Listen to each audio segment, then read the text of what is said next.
Coucou, j'espère que tu vas bien. Donc aujourd'hui, on parle de quoi?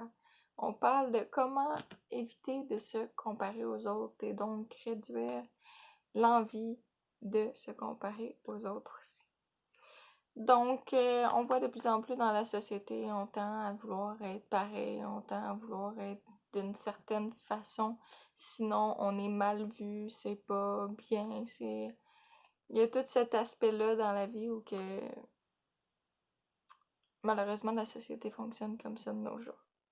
Donc, même moi, il y a pas si longtemps, justement, ma vie tournait à ça, tournait aux autres, d'être meilleure que les autres, d'être parfaite, de chercher à satisfaire les autres tout le temps sans nécessairement penser à moi. Donc, de toujours vraiment être la fille parfaite que je devais être.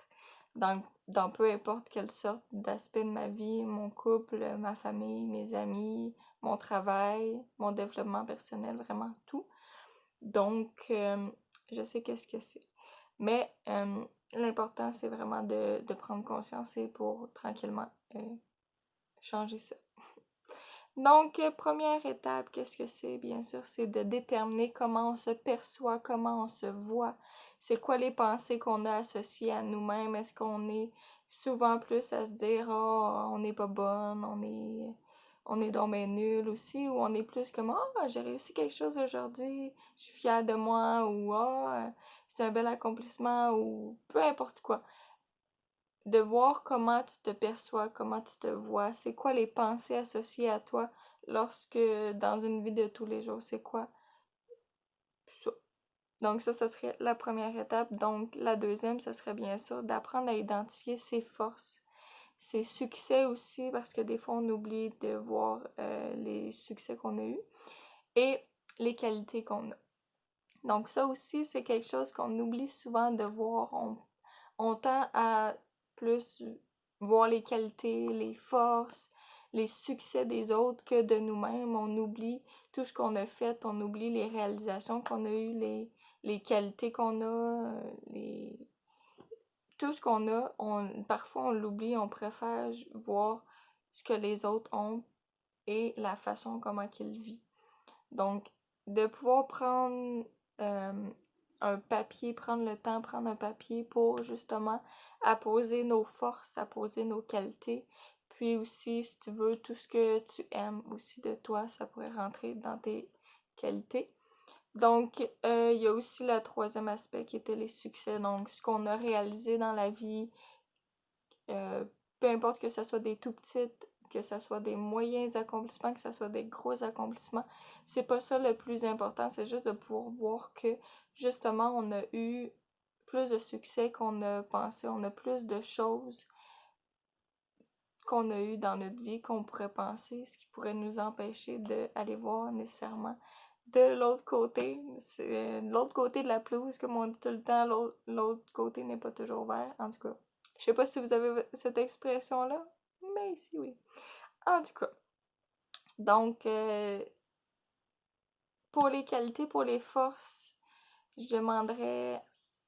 Habituellement, c'est minimum 15, mais tu peux aller jusqu'à ce que tu veux. Il n'y a pas de limite, il y a juste un minimum, donc tu peux aller au nombre infini que tu veux de qualités, de succès, de force, si tu veux, mais bien de les apposer sur papier pour pouvoir mieux les voir, plus les percevoir aussi. Donc, c'est très important.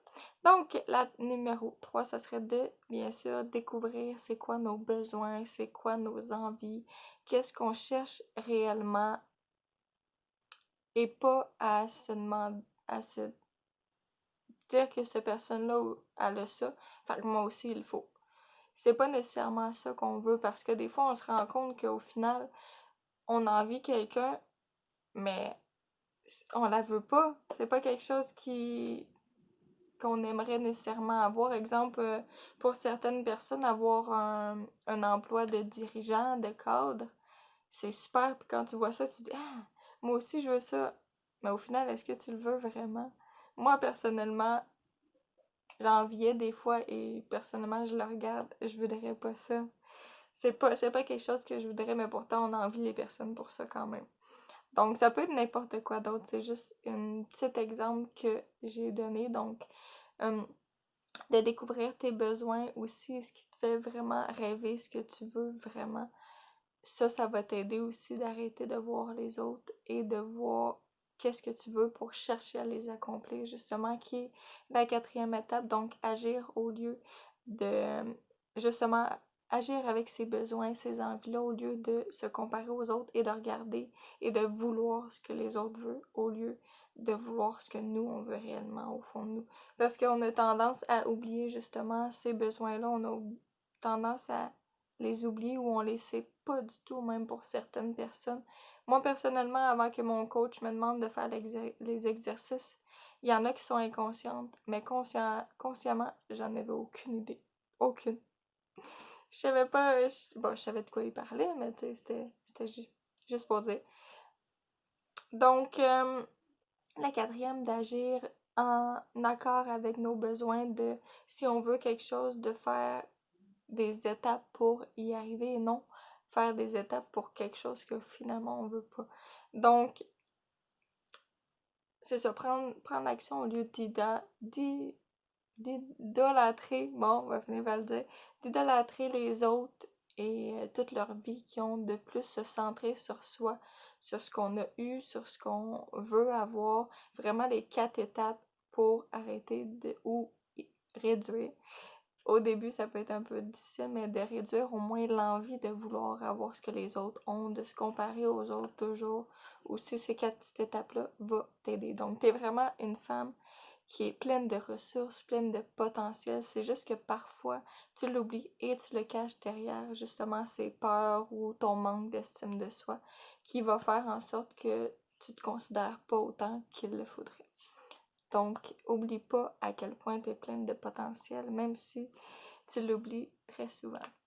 Donc, si ça t'a inspiré, si ça t'a aidé, si t'as trouvé ça merveilleux, tu vas pouvoir laisser un petit pouce en l'air et aussi, oublie pas, comme d'habitude, de partager au moins à une femme qui a partagé ou tagué la femme qui en aurait besoin, que tu connais qu'elle est dans cette phase-là ou qu'elle se compare constamment et qu'elle en aurait de besoin. Oublie pas de la taguer pour aider le plus possible. Plus on donne, plus on en reçoit, donc oublie pas ça. Puis aussi, si tu as trouvé la vidéo et que tu aimes d'autres de vidéos aussi, tu peux ne pas oublier de t'abonner, donc abonne-toi.